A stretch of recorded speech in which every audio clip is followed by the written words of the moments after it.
오늘은 2월 8일 목요일입니다. 미국의 증시가 오늘 많이 올랐습니다.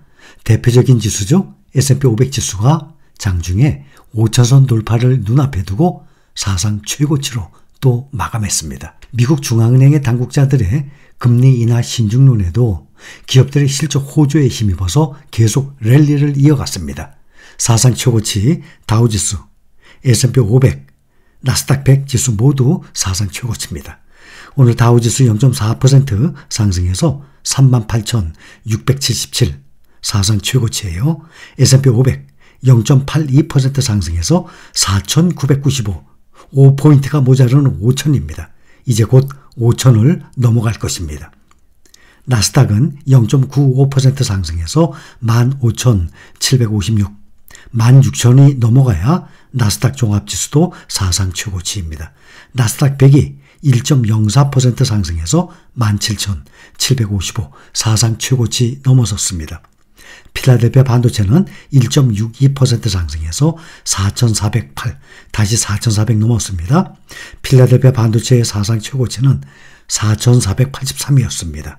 앞으로 1.7% 정도 남았습니다. S&P 500 지수가 상승 흐름을 지속하면서 오후 들어서 장중에 4,999.89까지 올랐어요. 5천 지수 돌파 기록을 세우는 듯 했는데 장 막판 상승 동력이 떨어지면서 5천선을 돌파하는 데는 실패했지만 5포인트 남았습니다. 5천선 넘어갈 것입니다. S&P 500 지수가 5천선을 돌파할 경우 지난 21년 4월에 4천선을 돌파한 지 2년 10개월 만에 5천을 돌파하는 기록이 되는 것입니다. 오늘 빅테크주들 모두 많이 올랐습니다. 메타가 3.27%, 엔비디아가 2.75%, 마이크로소프트 2.11%, 주요 빅테크 대형 기술기업들주가 강세를 이어가면서 지수 상승을 견인했습니다. 삼성전자 보면 연중으로 삼성전자와 에이스 글로벌 반도체 탑4, 에이스 미국 테크 탑7 이 종목들을 비교하면 정말 에이스에서 좋은 종목 이미 다 설명을 했죠. 좋은 종목 가지고 ETF 상장했어요.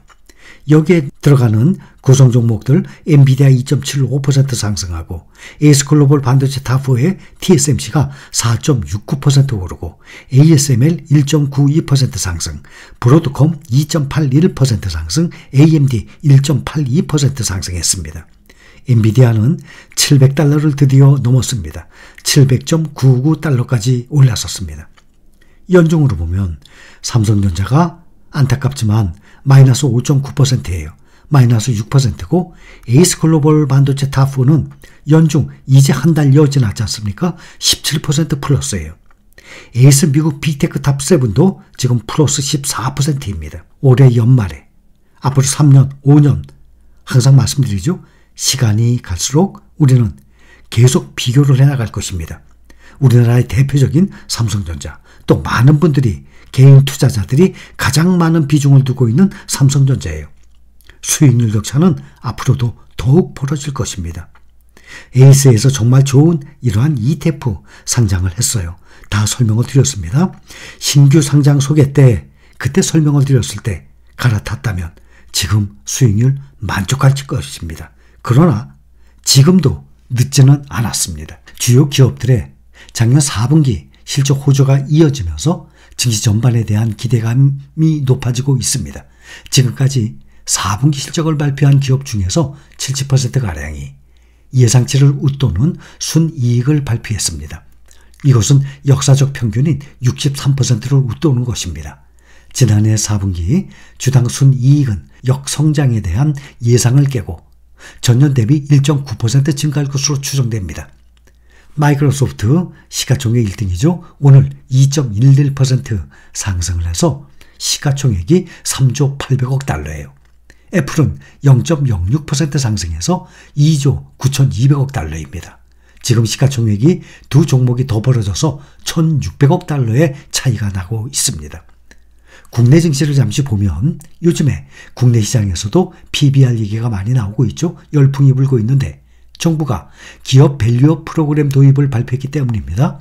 기업 밸류업 프로그램은 국내 상장사 주가가 기업 가치보다 낮게 평가되는 현상을 극복하기 위한 것입니다. 기업가치 제고 계획을 기업 지배구조 보고서에 기재하도록 하고 주주가치가 높은 기업들로 구성된 상품 지수를 개발하는 등의 다양한 방안이 추진되고 있습니다.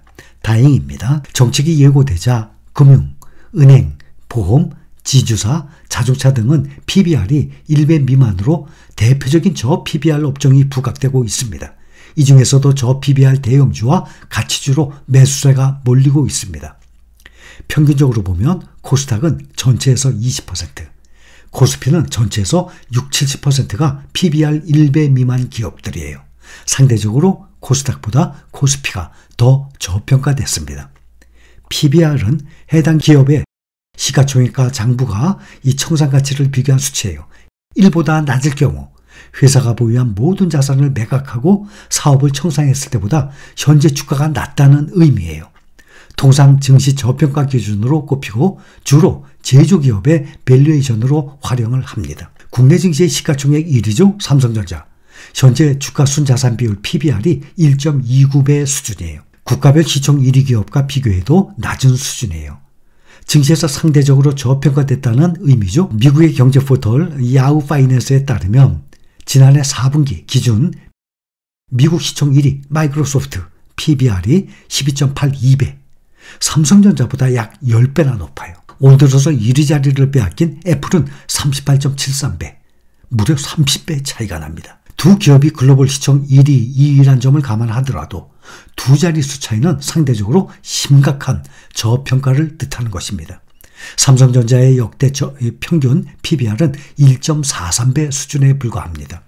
삼성전자는 세계 반도체 시장에서 경쟁하고 있는 대만의 TSMC, 여기는 5.61배, PBR보다 4.35배 중국의 최대 IT기업 텐센트보다는 2.39배가량 낮아요. 텐센트 3.08배. 국내보다 먼저 증시 부양책을 시행한 일본의 토요타 1.26배보다는 소폭 높습니다. 유럽의 주요국 시총 1위 기업들과 비교하면 더 크게 뒤집니다. 독일의 소프트웨어 업체 SAP PBR은 4.44배, 프랑스의 LVMH 루이비통 6.73배, 네덜란드의 반도체 기업이죠. ASML은 24.18배, 삼성전자에 비교하게 되면 각각 3배, 5배, 18배 아주 크게 차이가 납니다. 특히 덴마크의 제약사 노보노디스크 PBR은 32.81배, 삼성전자보다 무려 25배나 높은 수준입니다. 이 밖에도 사우디아라비아의 국영 석유사죠. 아람코 4.85배, 인도 최대 석유통신기업 릴라이언스 2.63배, 삼성전자보다 2배, 3배가량 높아요. 거의 다 삼성전자보다 세계 대기업들이 다 높습니다. 영국의 석유 대기업 쉘의 PBR은 1.1배로 삼성전자보다 낮게 형성됐습니다. 국내 증시에서 절대적 비중을 차지하고 있는 삼성전자가 만성적인 저평가 상태에 머무르고 있다 보니 국내 증시 전체적으로도 저 PBR 현상이 뚜렷한 것입니다.